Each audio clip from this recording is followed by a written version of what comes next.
This is James Taylor, and you're listening to The Creative Life. The Creative Life podcast is a show created for you, the creative. If you're looking for inspiration, motivation, and advice while at home, at work, or on your daily commute, then this show is for you.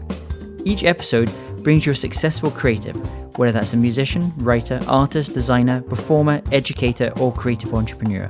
They share their journey, their successes, their failures, their creative process, their insights, and much, much more. In this episode, I speak with entrepreneur and writer Daniel DiPiazza.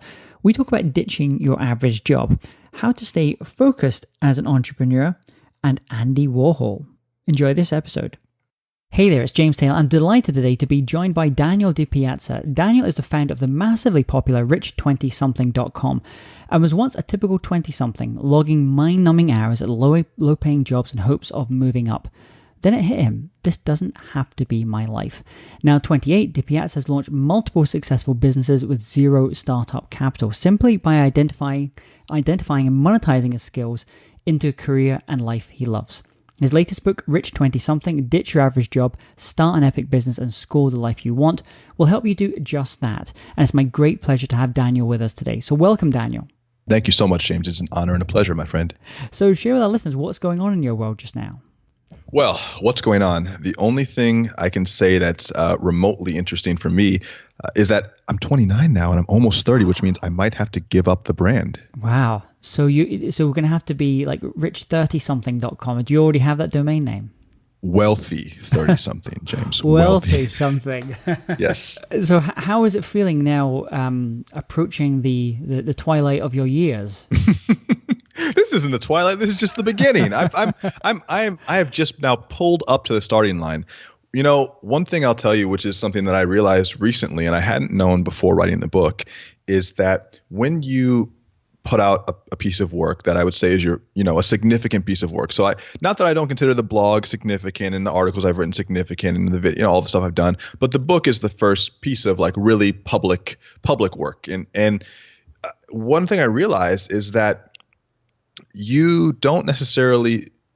What great work does is it gives you a seat at the table. It doesn't necessarily change your life overnight. It doesn't change who you are, but it does give you a seat at the table. So now that I'm 30, well, I'm 29 now, but now that I'm leaving my 20s, it's given me a great deal of perspective on what I feel is important. I've gotten a chance to see a few of the same types of scenarios, whether they're difficult situations or difficult types of people, cycle in and out of my life several times. And so now I don't get as shaken by those things. And I'm grateful to have made it to the third decade because the 20s is a fantastic place to build your career. And then, it's all up from there. So what would the 30-year-old Daniel, what advice would you give the 20-year-old Daniel? Well, I'm not 30 yet, but the 29-year-old Daniel would tell the 20-year-old Daniel that you are putting in work now so that things will become clearer later. And sometimes you will put in work on a different idea that you have. Like, for instance, when I was 20, I wanted to be an actor. And I was an actor. I did a couple different movies, I did TV shows. And at the time, I thought that was going to be my career. Now, looking back on that a decade later, I realized that wasn't my career, but all those skills I learned, like, for instance, taking acting classes, understanding how to speak in public, learning how to present yourself, all those skills played into what I'm doing now. And so a lot of the times we think that these little side adventures that we have, just like if you're playing a video game, sometimes there's an opportunity to go on a side adventure. These things can lead to building skills that benefit our main thing, our main career path later in life. So you're based in LA, and I was reading an article you wrote recently about Walt Disney. And it made me think of that quote. You were just talking about hard work and grit and some of those things as well, but we don't always necessarily associate with creatives in that way. And it reminded me of that quote, "Inspiration is for amateurs." So yes, what is it that you so? Because I'm a huge fan of Disney as well. What is it that you so admire about Walt Disney? Well, I mean, Walt Disney was a visionary. He is an icon. He's created something that stands the test of time and will outlast him and probably last, the duration of the human race. And so that's something to be admired. But, in the sense that he's a very unique individual, he's also an archetype for what it means to put your work out there in a way that's unafraid, that's fearless, that is sometimes contradictory, that is full of self-belief. And that's important because creatives, the first person to believe in your work has to be you if you're a creative. Because as a creative, as an artist, as an entrepreneur, and I use these terms interchangeably because there's so much of the creative process that goes into building a business and creating a life that you really love and that you enjoy.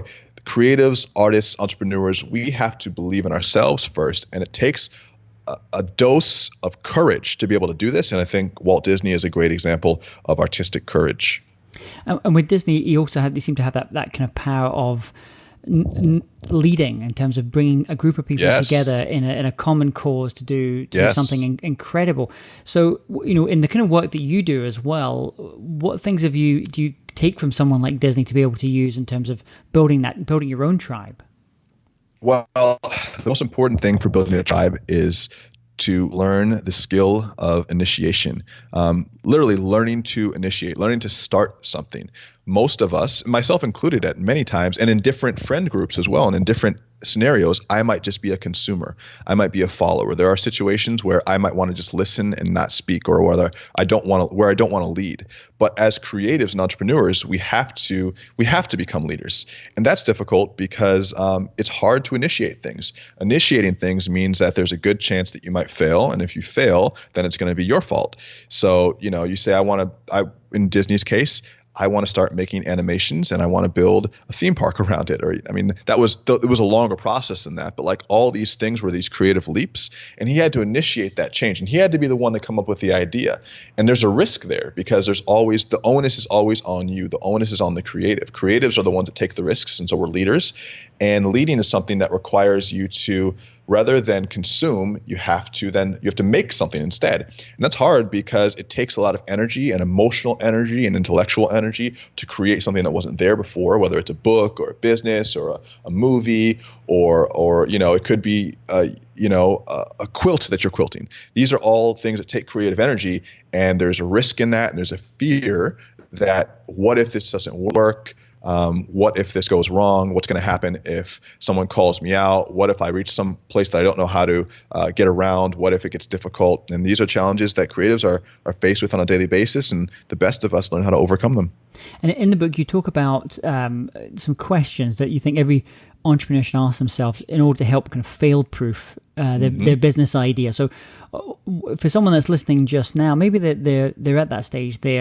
They look at people like the Disneys of this world and say, I want to build that thing, whether that's a film company or whether it's an animation company or whether it's some other kind of entrepreneurial pursuit. What are those questions that they should be asking themselves right at that stage to increase their chances of success? Okay, so I'll give you two answers. I'll give you the answer from the book, and I'll give you a more nuanced answer. So from the book, in the context of the book, I'm talking about developing your first idea, usually based around freelancing, but it could be based around a product. But the context within the book is you're just starting. You don't know if what you're going to do is going to work, and you want to make sure that you have a high chance of succeeding before you start, because there's, again, emotional, intellectual, and financial energy invested in that. So the three questions are, is there someone else doing it? Are they making money? And can I do it differently or better? And these are great questions to determine if there's a market. And when you go into a market, let's say you're into a brand new market and you ask yourself that first question, is there someone else doing it? And there's yes, there's lots of other people doing it. Would that immediately make you discount going into that market, or is that just a validator for you? No, it's a validator. And I think that there is a fine line between a saturated market and one that's undersaturated and that actually might not be a good fit. You'll find that, for instance, lots of the gold rush mentality has taken over the internet, especially Facebook. If you are a fan of mine or James, there's a good chance that you are on Facebook and you've clicked on something that has now retargeted you with 15 other entrepreneurs who are selling something that might sound similar. And that's discouraging for someone who wants to jump into the market because, well, it just seems like it's overcrowded. But what you have to realize is that although question number one is who else is doing it, that that question, although, there may be a lot of people doing it, doesn't necessarily invalidate your shot. And so the next question is, are they making money? Because if lots of people are doing it, it doesn't necessarily mean that all of them are doing it well, that they're making their clients happy. Just like, for instance, the surge in entrepreneurship and making digital courses being a big thing right now. Yeah, there's a lot of people doing it, but of those 100 people doing it, let's say, probably only 5 or 10 are doing it well. And of those 5 or 10, can you look at what the best are doing and say, you know what, I have something different to offer. I can do it differently or better. And that's how you really start to stand out. And that second question, are they making money? How can you kind of quickly find that if you don't know the person, you don't know their background, you can't see too much into their organization? Are there any kind of rules of thumb to be able to go, oh yeah, this person is obviously making money doing this work? Well, the best, I think, and this is one of the things where I think about the book now, and I think about, okay, how I have phrased that differently to make a better statement. And I think the money part is important. And if you're looking at, for instance, a service-based business, let's say you wanted to open up a graphic design studio, and you could look to see, for instance, local graphic design studios, see if they have Yelp reviews, see what their customers are saying. If a business has traction in terms of it having buzz, having people talking about it, having reviews, having energy around it, you'll be able to tell. You'll be able to know if the business is crickets or if it's booming. Lori Grenier will call it hero or zero. And you can look to find reviews. You can look to see what their community is saying. It's a good, if they have a community, there's a good sign. Now, there are a lot of businesses that don't have as much of an online presence, and it's hard to gauge. And from there, you'll have to do your creative research. So you might have to go into the store if it's local. You might have to call them up. And it's just, I think the advice that I would give now, and to tweak it a bit, would be, rather than finding out if they're making money, really dive into that market. If you already know that there is a market there, dive into that and learn a little bit about it. Like, the first step is realizing there is a market. Then the second step is understanding that marketplace. And that's really what I meant when I said find out if that organization is making money, because most of the people that start businesses don't really understand the marketplace that they're going into. So if you, for instance, say, I want to be a graphic designer, or I want to build, a business that sells, like, for instance, FBA, Fulfilled by Amazon, you could understand that there's a marketplace there, but then the next step should be really researching to see what it takes to succeed in that market. And once you do that, then you can answer the third question, which is, how can I do it differently or better? But most people skip that step of really understanding the market. And that last question, I always find an interesting one. Someone was speaking to me the other day about they were wanting to write a book on a particular topic, and they felt, well, there's lots of people have already written a book on this topic. And what I was kind of trying to say to them was that, let's say entrepreneurship, which is the area that you write about, I might have your book up there, and I might have trying to think some like a Seth Godin, maybe a bit on the marketing. I might have 20 different books on entrepreneurship, but I like your book because your voice is one that I find really it speaks to me, whereas the other writer less so. Maybe my wife likes that kind of way of thinking. So I get part of it, I guess, is voice. And then part of it's like, what is your unique voice in that space?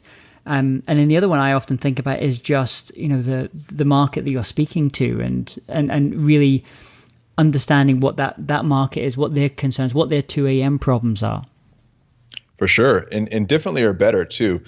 That's not an absolute. So for instance, if you look at, let's say you take two brands of a car, you take you take two radically different brands. You take like Tesla, and you take Dodge, and you have one which is, a sleek hybrid that's marketed towards executives in San Francisco, and one like a Dodge Ram pickup that's marketed towards farmers in Arkansas. Well, they're both good cars or great cars, depending on who you are. And one's going to be better than the other. Now, for instance, why would a farmer in Arkansas not want a Tesla? Well, it doesn't have any room in the back to haul his stuff. There are no electric charging stations near to him, and it can fit his family in it. So that's great. But an executive in San Francisco says, I can't have this big truck in the city. There's too many people here. It takes up too much gas. I'm really conscious about green energy, so this is a pollutant, and I don't like the way it looks. So they're two different cars, or two different vehicles, and to each their own. Everyone has a preference. And so it's not better, different or better isn't an absolute, but what it is exactly what you said.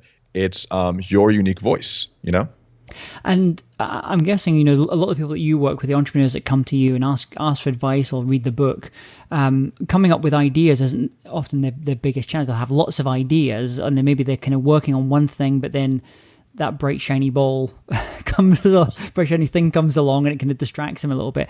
So when you're working with entrepreneurs who are, maybe it's easy for them to get unfocused, how do you kind of help them stay focused on the goal and what they're trying to achieve?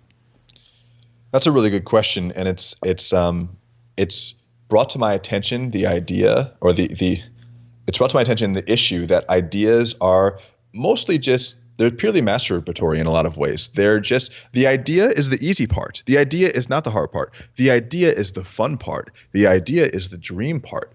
A lot of us get stuck on the idea because what we're doing is we're trying to do this whole mental Rubik's Cube of, if I find the perfect idea, it will cut down the amount of work I'll have to do because the idea is so good, it will speak for itself. Like, for instance, we think, we watch Shark Tank, for instance, and we say, all right, well, these ideas are so good that they're getting funding. They're so good that someone can just see them and immediately know that they're good, and someone else will help me. Someone else will give me money. Someone else will recommend to their friends that they buy it. And the idea is the thing. And if I can just come up with a great idea, the rest of the work will take care of itself. And that's just not true. And so I think that part of the reason why people spend so much time on the ideas and they get confused and unfocused is because before they've done any work, they're cycling through idea after idea after idea, trying to find one that they're hoping will be so good that they won't have to do any work. And in that process, they'll spend months, sometimes years, going through different ideas, testing them for a week or a couple days, realizing that once they test the idea, there are all these like challenges they didn't know they'd have to do. Like, for instance, I want to start selling stuff on Amazon. Oh, well, I have to understand Shopify now, and I have to understand Facebook ads. Or, I want to get into marketing. Oh, well, I have to understand how funnels work. That's going to take study, and I have to get clients. Or, I want to manufacture a product. My friend Manish is the CEO of Pavlok. It's a wearable hardware device. He has to learn about hardware engineering. There are all these things after the idea stage. The idea stage is the fun stage. If you're unfocused in the idea stage, it just basically means that you're probably not ready to actually fully commit, because the idea should be something that comes to you, and it's a relatively light feeling. When you have a good idea, it's a relatively light feeling. What happens after that, though, is that you have to actually find out what it's going to take to make the idea a reality. And most ideas take a large amount of emotional, intellectual, and financial effort to bring into the world, which is what I was talking about with the Disney post, and which is what Godin talks about. It's like having a baby. It really is like having a baby. And, the sex is the fun part. The baby is the hard part. And for your ideas, where do your ideas generally come from? Where do you kind of go for inspiration? Well, I read a lot and I write a lot. And when you are constantly immersing yourself in other people's ideas and then translating them into how you think about them through your writing, or in this case, through a podcast or through a video. Some people like to write poetry. Some people make sculpture. These are all ways of creation, and those help to spark ideas. You can't not have ideas when you have a creative habit that you're doing. And so I think it's important for everyone, no matter how you label yourself, to find some sort of creative outlet that will allow you to spark the synthesis of new ideas. Because if you think about it, if you don't have that, you're going to go throughout your entire day, for the most part, having not done that, having not put any new pieces together in the puzzle.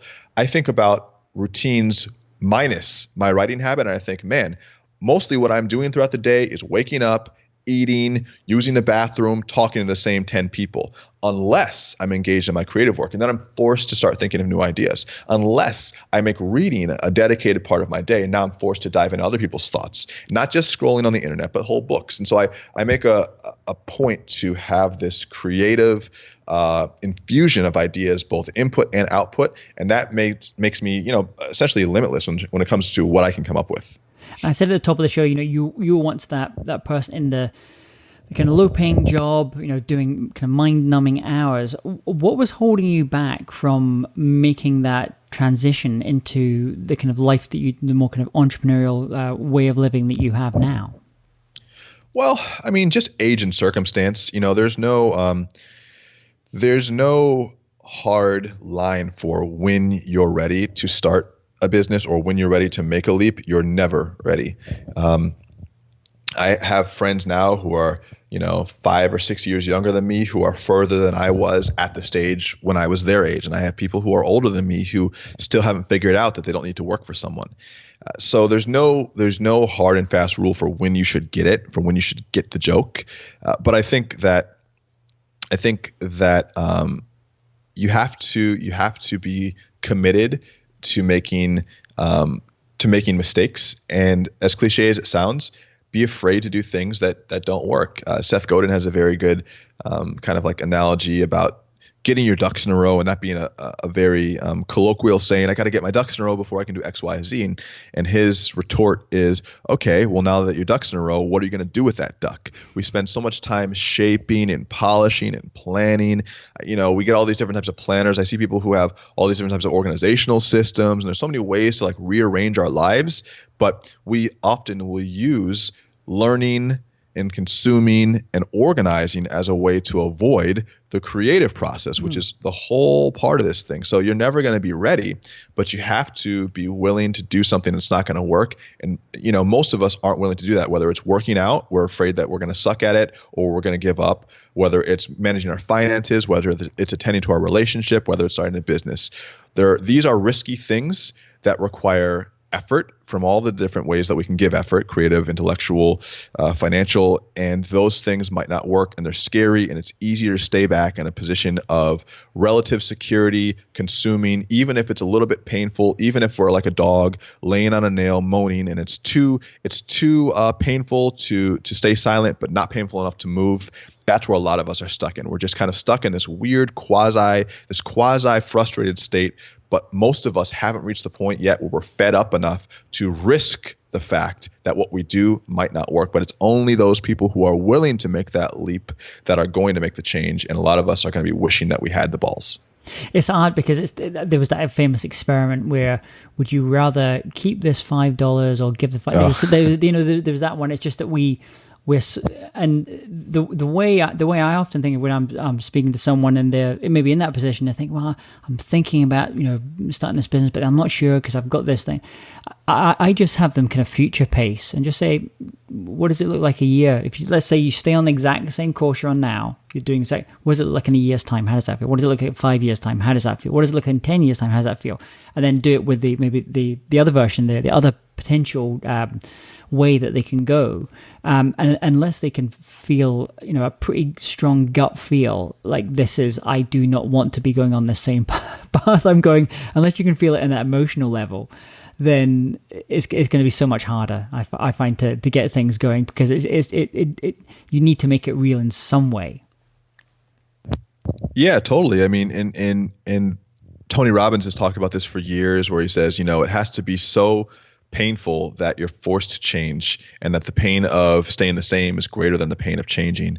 And it's the whole push pull. You can be pushed by your ambition, or you can be pulled by your fears, or whatever, vice versa. But we have to figure out what our triggers are, and many of us, although we understand the positive benefits of making meaningful change in our lives, it often the struggle of initiating something new is often scarier than the reality that we could just not do it. Yeah. And can you share with us maybe a key insight or a light bulb moment in your life and your creative and entrepreneurial journey, a time when you went, okay, this is an important decision that I'm making, or this, you had an idea that came to you and it just changed the trajectory of your life? Yeah. I mean, it was actually pretty recently, having put out the book and having had the public reception of it, I realized that the important part of doing creative work, it isn't the idea. Like I said, it isn't the beginning phase where you're excited about the idea. And then there's the work part, which is like writing the book. Well, I mean, the work part for the book is like getting the agent, writing the proposal, getting the publisher, writing the book, marketing the book, selling the book. There's all that work part, which is a lot of work. That's delivering the baby. But then, the really important part is what does that work do in the world? How does it resonate with the intended audience? the feedback of the creative work. And maybe not even the feedback from the public, but your own estimation of your product. When you deliver a piece of work, shipping that work, you realize is the most important part of the process, because everything you did before that, from the idea all the way through the actual grind of the process, means nothing if it doesn't ship. And so we have to go into this with a mindset of, I'm going to do this work, I'm going to put it out, I want to make it the best I can, but it doesn't have to be good, because the goal of this is to put it out. And Andy Warhol had a phrase. I think I talked about it recently. I said, what creatives understand that a lot of people don't is that it's about the creative process and then the shipping of the work. And you ship that work, and while others are Amazon reviewing it and critiquing it in the theaters and holding it up for judgment, you're already on to your next thing. And that's how the real creative process works. And it begins and ends really with the shipping of the work. Yeah. It's funny. We had another guest on the show recently, Michael Bungiastania, and he had a book. He self-published a book. He's done about 250,000 copies now. It was on The Coaching Habit, and he just talked about the whole process of writing the book and also marketing the book. And he said one of the things he made a conscious decision. He said, I want to sit with the marketing on this for a longer period of time than is normal. So he basically put together a 3-year marketing plan for a book. And as most marketing plans, they kind of go out there. There may be 3 weeks. Yeah, exactly, 3 weeks or something. So he made a very conscious, because he felt the book was so strong. And I know people that read the book and they say it is a great, it's a really strong book. He said, my goal was to write a classic in my genre, in the kind of thing that I'm talking about, which in his case was coaching. And he said, I wasn't as bothered about that first week of sales, that second week of sales. What I was really focused on is the slightly medium term kind of work that was going to be required to make that into a classic.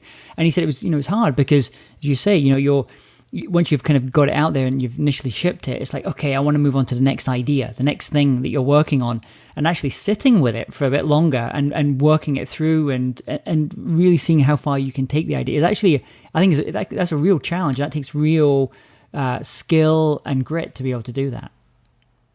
Yeah, and I mean, I've read The Coaching Habit. It's a great book, and the thing about this book, or the thing about any type of book, is that the real benefit of a book isn't that you get the most amount of sales the first week. Lots of people are concerned with the bestseller list, and Rich 20 went number 11 on the New York Times list, but that was a goal. It was a goal. I'm not going to lie. I'm not saying it wasn't a goal, but the real goal was to write something that stood the test of time. And so you have to go in there with that intent. If you don't create the product that you're making with the intent of it lasting a long time, then it won't.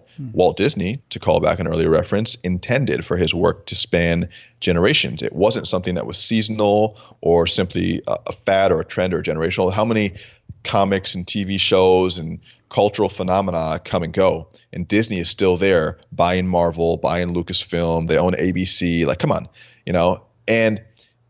and so you have to intend to create meaningful work. You don't luck into it. You don't make it and then say, now how do we market this so it stands the test of time? The book that I've written, and that most people have written, whose work really lasts into the eons, and I don't know how long Rich 20 will last. I hope it lasts more than just a year, but the intent is to go in there and say, now what's going to resonate with someone regardless of what year it is? What can I add in there that makes this timeless? How can I craft it so that no matter who's reading it, there's a small piece of resonance? How can I reach my target audience in a way where they say, I got something out of this new each and every time I read it? And so when you create a book like that, you have to do it. The marketing is baked into it. And then, of course, a good product, a great product, does a lot of the marketing for itself once it's out there. So just as the idea is something that's revered and people want to find more of, they want to find more good ideas, what we're really looking for is more great products. And when we find great products, they do the marketing themselves. I mean, you look at most products kind of don't work. I have an LG, or I think it's a Vizio TV downstairs. It's like 60 inches and it's only 3 years old and it just died. I don't know if the metal inside of it melted or just what's going on. The wires fused together, but it just died. And I think this is a big TV. I spent a lot of money on it. They're putting out this product that they want me to have in my life, and it won't even last 3 years. I know I sound old. I sound like back in my day it was, everything worked better. But I think a lot of us, we go to the store and they don't have what we want, or we try to, we put on our new clothes and there's already a rip, or we try to turn on a faucet and the water comes out just a little bit. There's so many products that we use on a daily basis that just don't work. They just don't do what they're advertised to be doing. And so as marketers, really our job is just to deliver on our promise. So if you want to make work that stands the test of time, and that, something that you can put a little bit more into, and that, like with Michael Stainer, have a piece of work that lasts forever. You want to be able to deliver on your promise. If he has a book that says, I'm looking at it right now on Amazon, say less, ask more, and change the way you leave forever. If he can deliver on that promise, then the book will market itself, because people buy the book based on that title. And if it doesn't do it, they're not going to recommend it to their friends, because they're going to be like, oh, this didn't work. If it does do it, they're going to say, I bought this book for this purpose. It did it. I need to tell my other coaching friends about it, and it will spread. Yeah, absolutely. Is there we're talking about the coaching habit, but is there a daily habit for yourself that you think contributes to your success? Well, yeah, I mean, the writing thing is the obvious portion for me. I'm always writing. But I think that there are a lot of hardwired habits now that I almost don't think about, because they're so hardwired. And so in the past, I've had very strict routines. In fact, when I was writing this book, I had a very strict 4:45 a.m. routine that included like a certain amount of meditation and yoga, and then writing, and then I would go down to the beach. Like, it was a whole thing. And now, I have my staples. I have my writing in the morning, I have my workout or my training in the afternoon, and I have my wind down routine at night. And I think that what you'll find is that most highly productive people chunk things into blocks like that, where they say, this is the morning, this is when I do this, this is the afternoon, this is when I do that. And what we're doing is we're just basically emulating the same way that we would, especially if you're self-employed, we have to emulate the structure that school or work gives to us, because human brains like to have structure, Do you have, talking about structure, do you have any kind of online resources or tools or apps like Evernote that you love and you don't think you could do without now? Well, Headspace is one for meditation. So that's a great mobile app for getting focused. In fact, I want to interview Andy, because I think he lives in Venice, close to where I live. He does indeed. Yeah. He would live in Venice. It's a very woo-woo place. He's a very Venice type of guy, I think. He's a very Venice type of guy. He's British, but if a British person moved to Los Angeles, they would go to Venice. Oh, totally. And so Headspace is one. And then, you know what? To be honest with you, I am very basic. Most of our systems are contained in Google Docs, and for the most part, we use Basecamp as a team. But I don't have a lot of hacks, because I feel like, again, it's one of those things where if you get too organized, then the priority becomes the organization and not the work. So you can find a better way to do the writing, and you can spend hours optimizing that, or you could have already been writing. But that's just me. And I know a lot of people who have very apps they can't live without. And I just, I tend to even clear off my phone of most things. I'll look at my first page. Let me look at the first page so I can give you an accurate answer. First page, I have my social media stuff. I have Kindle. I really don't have anything that's too ground shattering. And I'm glad that I don't, because I don't need anything. If I don't have it, I don't need it to do my work. And you're writing at such a consistent level as well, with the blog and obviously the books as well. Is there a tool that you use? Are you just using Word? Do you have Scrivener or some other kind of tool that you tend to use for that? Well, I wrote the whole book in Google Docs, which I don't know if that's a good or a bad thing. It was fine for the editing process. I've heard that Scrivener is really good. I also do use an app called Calmly Writer, which is essentially it looks like Medium. It's like a Medium interface with a very clean serif font, and it just makes the whole desktop go away and only focus on the writing. I use that at times, but I haven't found one thing that's so essential. If I could, I would get an old school typewriter and just write on that. My dream is to go to the beach, and instead of having a screen out, people say they want to work on a laptop from the beach. I want to work on a typewriter from the beach, and the ocean will be my screen. you know? Love that. I was flying actually from San Francisco to New York last week, and I was at JFK, and I think they're maybe running for an entire year but they have like a little exhibition of typewriters throughout the years, and I was completely geeking out on these great, I love that. these old typewriters. So next time if anyone's at JFK, I think it's Terminal 8, you can go and check those out as well. If you could recommend just one book and one record or album to our listeners, what would they be? Ooh, that's a good one. Well, I'm reading a lot of books right now. I'll give you the one that I've been reading most recently. I mean, if books were my children, I'd have many, many sons and daughters. Let's see. Right now, I'm reading Beyond Violence by J. Krishnamurti. I'm also, I've just gone on a recent Seth Godin tear. I've read everything from Tribes to Lynchpin to Purple Cow. Again, recently, those are pretty good.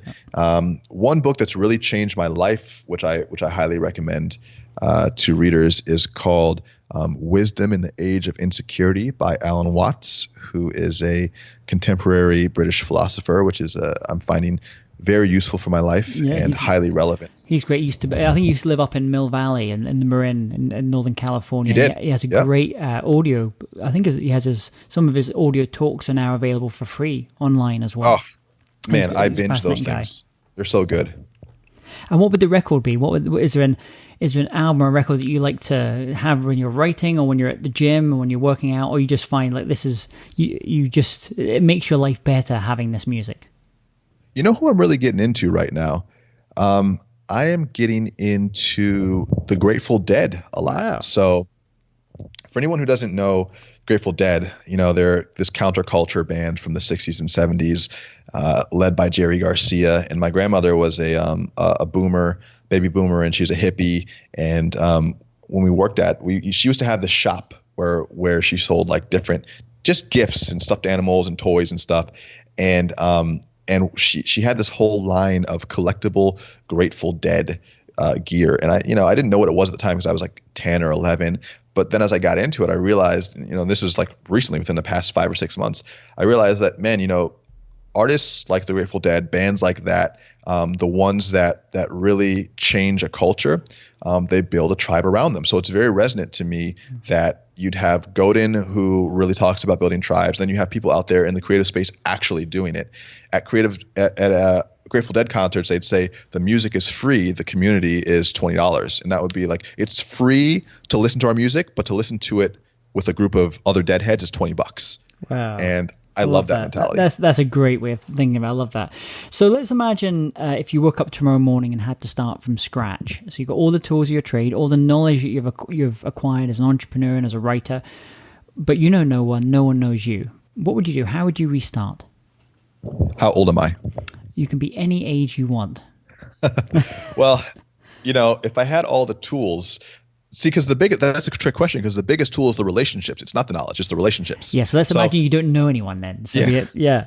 It's way harder that way. Yeah. I mean, because my biggest wins have been because people have helped me.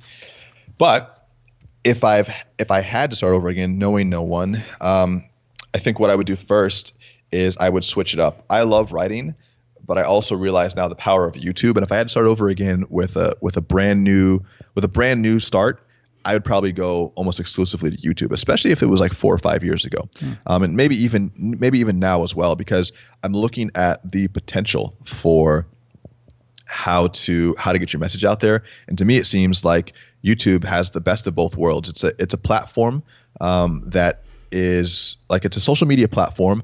It's also like a native content platform. You can also search for things, and it's a huge search engine. The content itself is very rich.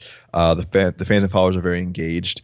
You can essentially build your own television station. In LA, where I live, there are billboards with different YouTube celebrities on them, as if they're real celebrities, and maybe they are becoming that. And I just think it's a very rich platform with a lot of opportunities. They even have YouTube spaces in different cities where you can basically go and use their multi-million-dollar studios, that are Hollywood level studios, for free. Yeah. At our studio here in LA, you only need to have 10,000 followers, which is not that much if you're really trying. 10,000 followers to like be eligible to use the studio, and they have like city streets, like Hollywood style. They have an Oval Office set from the White House. I mean, they have everything there. And that would be a great place to learn a craft And I would start developing there if I was starting over. Very cool.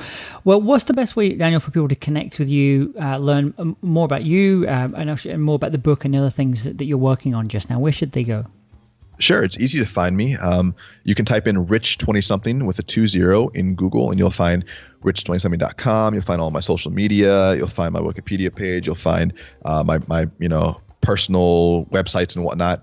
And I'm the same handle on all social media. And it's very easy to find, rich20something.com. You can go to Amazon, type in Daniel DiPiazza or Rich 20-something, and you'll find my book, which now has almost 250 5-star reviews. And my mom only has one account, so she could only have voted once. So it's a good book, and I hope that you find me and say hi. Great. And we'll put all those links on the show notes here at jamestaylor.me as well. Daniel, thank you so much for coming on. I wish you all the best with your writing, and looking forward to kind of reading your next book when that comes out at some point maybe in the near future. But take care and have a wonderful day today. Thank you so much, James. Hey, James Taylor here again. And if you're interested in living a more creative life, then I'd love to invite you to join me as I share some of the most successful strategies and techniques that high-performing creatives use. I put them all together in a free downloadable ebook that you can get by going to jamestaylor.me. That's jamestaylor.me to get your free downloadable ebook on creativity.